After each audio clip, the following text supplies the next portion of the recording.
Hi, my name is Vanessa Wiedemann, and today we're going to start on prepare or produce Gateaux, Torten and Cakes. So our previous units for produce cakes, we started just learning the basics of learning how to make a basic sponge cake or a basic cake base. Now, so today we'll start extending on that, and we'll go through a few more cake bases and then explain and show you how to also decorate some basic techniques of decoration and decorating cakes and torten. So when we think of gateaux and torten, the main difference, basically, we think of layered, quite elaborate layered cakes usually, with flavours in between, and then masked on the outside with various different flavours. The only difference between gateaux and torten is the German word for it, and gateau is the French word for it. We'll be doing 4 recipes for this observation, for this practical, and I'll be demoing all the processes along the way. So the 4 recipes we'll be doing will be a chocolate mud wedding cake. With the chocolate mud wedding cake, we'll actually be doing a chocolate mousse inside and a beautiful mirror glaze as well. So quite a few techniques that we'll be learning for that. We'll also be doing very famous macarons. Now, macarons are referred to as a gateau, believe it or not, or in this area anyway. So I'll show you 2 different ways of doing macarons, a basic just one filling and also a macaron that we can make more elaborate as well. Then we'll also be going into a very traditional Black Forest gateau, which is very, very traditional, layered with cherries and cream and chocolate. And then we'll also be finishing on a Linzer tort, which is known as the oldest cake that's been documented in the world. Got beautiful German spices through that, and it's very almost Christmassy flavours.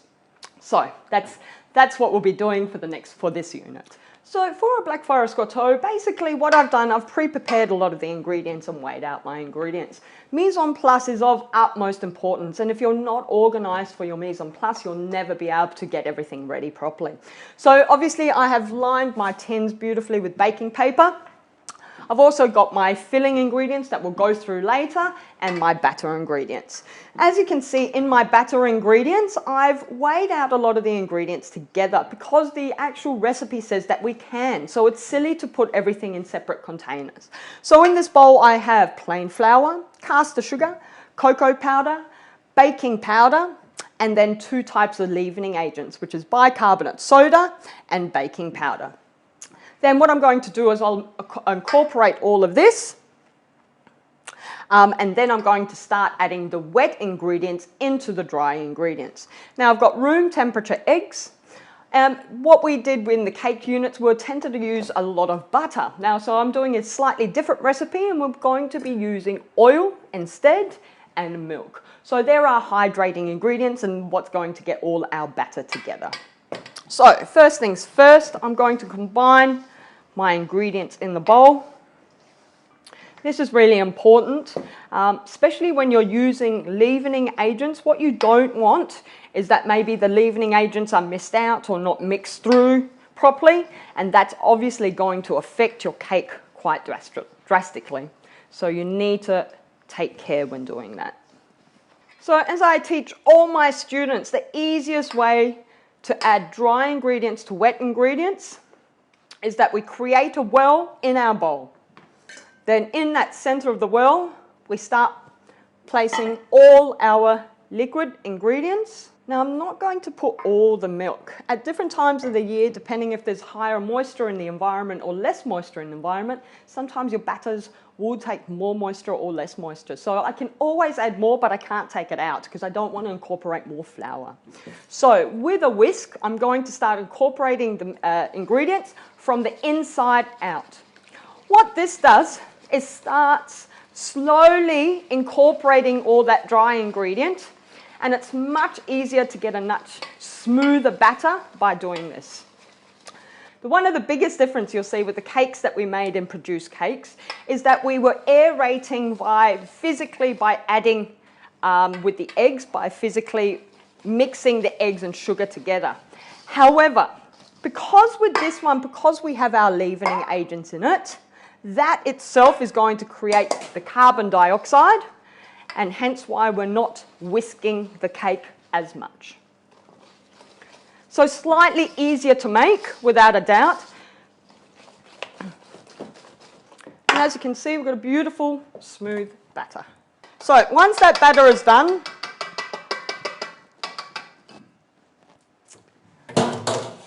into our pre-prepared tins, and this is why we always pre-prepare tins.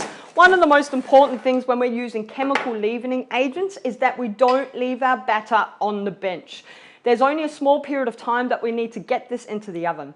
As I have said in the practical lessons, in the theory lessons, I explained that bicarbonate soda is activated through liquid, where baking powder is activated through heat. So this batter is already starting to create carbon dioxide. So if we look at the top of that batter, we can see all the air bubbles. So that's the bicarb already doing what it should be doing. Hence why we can't leave it on the bench for long periods of time. Now we need to evenly distribute our batter. If we want to be even more precise, of course, we could weigh the bowl with the batter in there and then evenly, exactly distribute. Check the quality by tasting it. But make sure if anyone's pregnant, old or sick, that they don't do this process. And I know that's something we tend to do in the kitchen quite often. However, because it's got raw eggs in it, obviously the people that are most susceptible to getting sick to things like that are the young, the old, the sick, and the pregnant. So now we bake this at 180 degrees for approximately 35 minutes in a preheated oven. At about the 20-minute mark, we'll rotate our cake tins 180 degrees just to make sure even cooking. We're going to continue our mise en place for our Black Forest Gateaux. First thing I need to do is bloom our gelatine leaves. So these are gelatine leaves. Be careful that you're using the correct ones. Cold water, one at a time. If you don't put one at a time, what will happen? There might be a likelihood of them sticking together and not blooming properly. Blooming is just the process of rehydrating gelatine. So we can bloom either dry gelatine or gelatine leaves.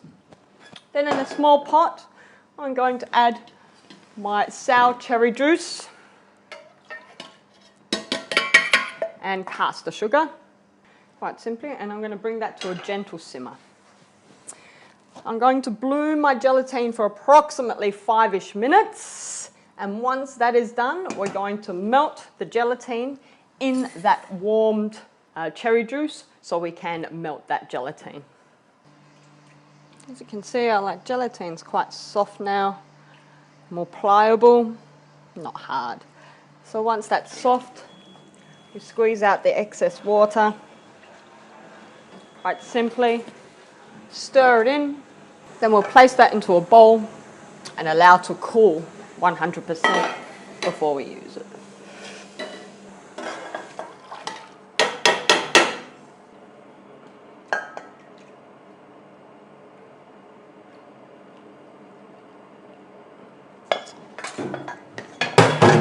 So we'll make some cream chantilly. We're making up 2 different types of creams here. One will be a cherry cream for the center, and one will be just a plain creme chantilly for the outside of the cake. So I've got 30 grams of icing sugar with approximately half a teaspoon of vanilla extract.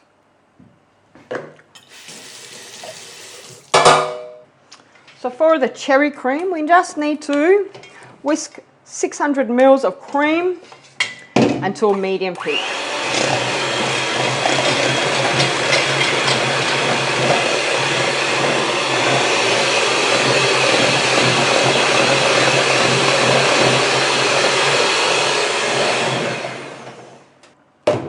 Now we only want a medium peak for our cherry cream. So that looks about good. 2 seconds. Perfect. At the moment, I'm only doing my creme chantilly to a medium peak. Just before we serve it and start masking our cake, I'll whip it slightly more just with a whisk. Now we just need to complete our cherry cream. So I'm just going to whisk it again, a couple of rotations. We want a medium peak. Yep. Now I have my cold cherry gelatine mix, which now I'm just going to pour in Then I'm going to put it directly into a piping bag, and we're going to chill that until needed.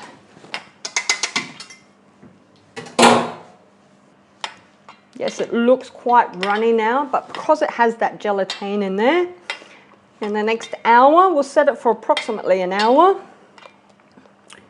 and it will be nice and thick in that time. Beautiful.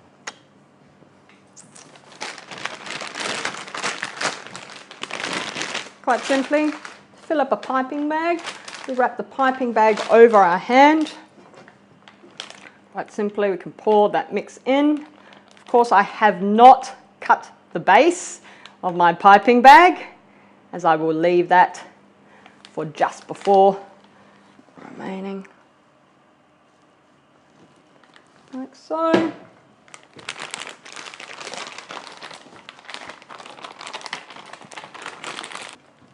What you can do is rest it in a jug like that. Get a piece of cling wrap, quite simply. I'm not going to overfill my bag. I would not fill my bag any more than that. Then I'm going to wrap it up like so, tie, and my mise en place is ready to set and for the next job. So I'll put that into a fridge between 1 and 4 degrees. You must keep it between that temperature because it's a perishable item. All right. One cake has split a little bit at the top, and that is due to high heat. So you could see one side of the oven was slightly hotter than the other side. However, although this will be the bottom of our cake anyway, so it won't matter, but I want to show you things that can go wrong and why they go wrong. Obviously, I've got my cakes. I do have and this is not a part of the recipe, however, I've got a plain sugar syrup here with a bit of whiskey. Now, traditionally when we make sponges, we tend to, sponges can be quite dry on the palate, so we tend to put a bit of moisture back in by using a sugar syrup.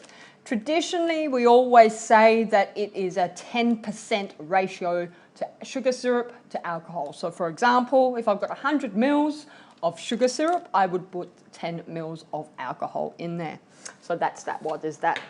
I've also got a piping bag fitted with a star nozzle, a small star nozzle. I've got a palette knife, I've got a serrated bread knife, I've got a ruler, and I've got a pastry scraper. Now these are wonderful tools, and I don't have one big enough.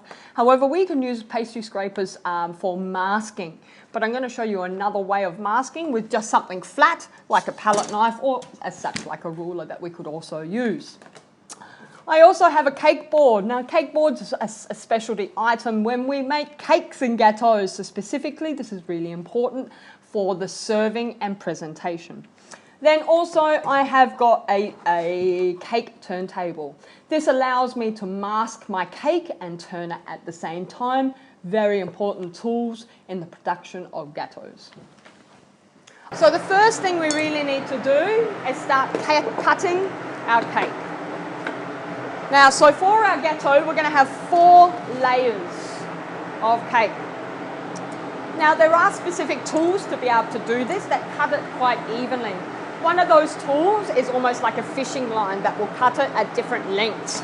Another thing you can do, if I had a rest on each side of my cake, I could rest my knife onto something and then cut it as well. However, I'm going to try to attempt to do it without. So hand flat on the cake, start serrating. You're not slicing, you're sawing. Action in the middle, like so. Now, you're going to move the turntable, but not your knife. If you do this, you're going to get a much more even cut and layering of your cake. Like so. Now, as we said, the base is usually the top. So, for my first layer of my cake, I'm going to put the top of the cake down. Like so. We'll keep that one there for afterwards. Now we'll start doing the second one. Again, down. While you're waiting for your cakes, I would actually suggest you keep them covered so they don't dry out. Keeping your knife exactly in the same spot, and every time you'll get perfectly even bases and tops. So that's the first part. Clear things down. So as we said, the top becomes the base. If it was a slippery cake, we could put some kind of cream or some kind of agent to make it stick to the board. All right, so now we're going to get our sugar syrup flavored with spirits and start putting a generous amount on the top of your cake. I tend to not put so much sugar syrup in here just because, as you can see, we'll contaminate it with crumbs and will not be able to use it for anything else. Please bear in mind you can be generous. Make sure you get the edges done really well. I'm going to cut the tip of my cherry cream off, about 1 centimeter in diameter, give or take. Because we've got 3 layers, I'm going to take 1/3 of these cherries, approximately, single layer on top of your cake, as evenly distributed as possible with your cream.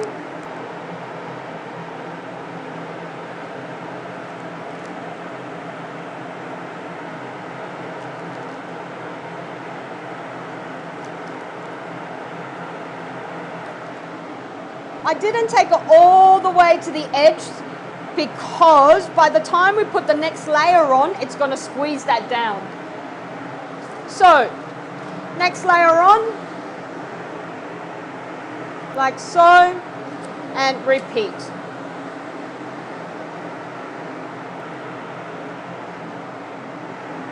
Just because the cake is huge, we're only going to do 3 layers, I think. So again, lucky last. Now, if you've got lots of big gaps, what you can do is just quite simply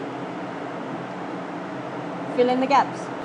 Just going to take a small palette knife, make sure everything's inside where it should be, and at this point I'm going to put it back in the fridge for 5 minutes or so, just to set like that. It also is going to make it much easier to mask because it's going to be colder. Done one at a medium peak and one at a firm peak. The one at a firm peak, I've got it with a star nozzle, and that's going to be our decorations and our rosettes on top of our Black Forest. And then I've just got some medium peak whipped cream for our masking. Now, whenever you cut the tops of these bags off, you need to put this piece in the bin immediately, otherwise it finds its way back in food. It doesn't need to be perfect. I've only put it in a piping bag to make life easier. So, on the side, basically, it's a bit thin, but that's because I'm putting another layer on it anyway. So keep on going around. Alright. I'm not going to go all the way down to the base just because we're going to do that afterwards. Then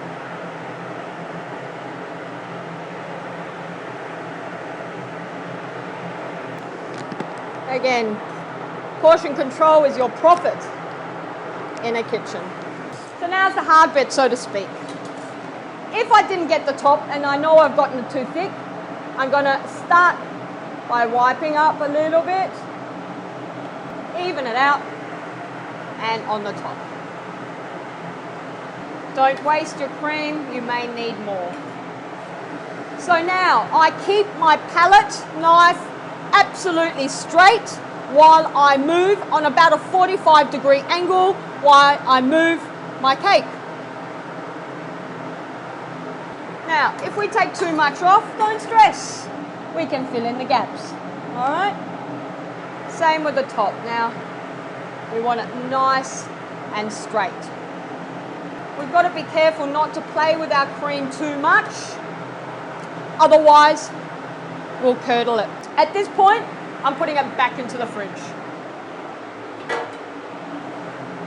As I'm putting decorations on the side of my cake, I'm not going to worry about trying to even it up anymore. So all I really want to do now is make sure the top of my cake is nice and even and flat.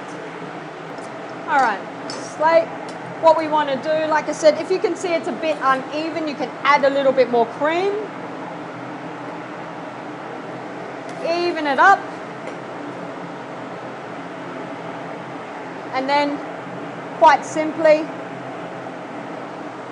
as you can see, when you push too hard, that happens. And this is the reason why I wanted to do it, to just show you. So again, you need to really apply an even, not too hard. As you can see, my kitchen is too hot. We cut the top off our piping bag. Push it down a little bit. Cut. Push your nozzle back up, like so. Because this cake is so high, I would say it's at least 10 portions, 10 to 12 portions. So I'm going to do 12 and we'll start doing rosettes.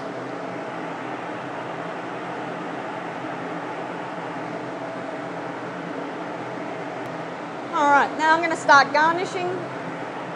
I've just halved some beautiful cherries, some fresh cherries, just for something different. And we're going to put them on top.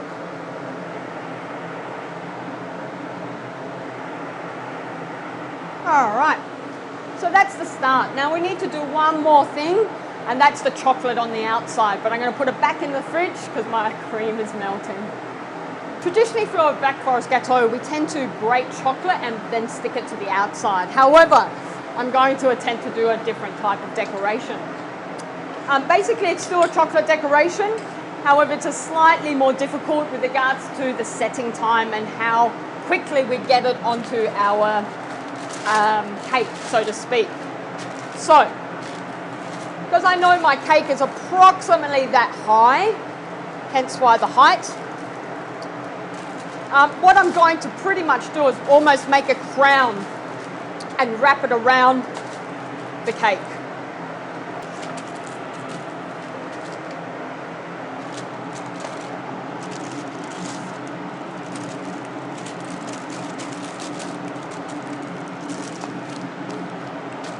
All right, so I just have some melted dark chocolate.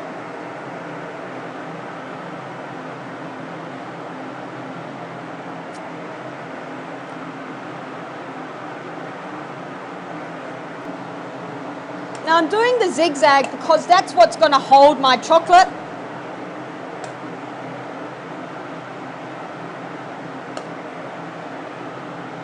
It's almost like I'm doing a giant filigree. Now, what I have to do with this chocolate is let it set until about it's 3/4. Then once it's 3/4 set, I'm going to wrap it around my cake, let it set completely, and then I'm going to peel the baking paper off. So my chocolate's almost 3/4 set. So what I'm going to do is wrap it around, carefully wrap it around my cake, and then let it continue to set.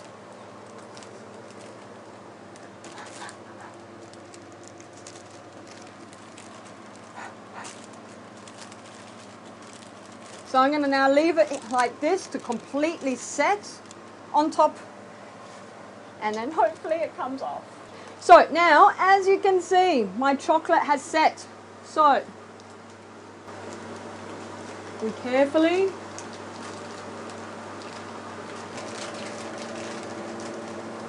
unravel this, and as you can see, the magnificent brilliance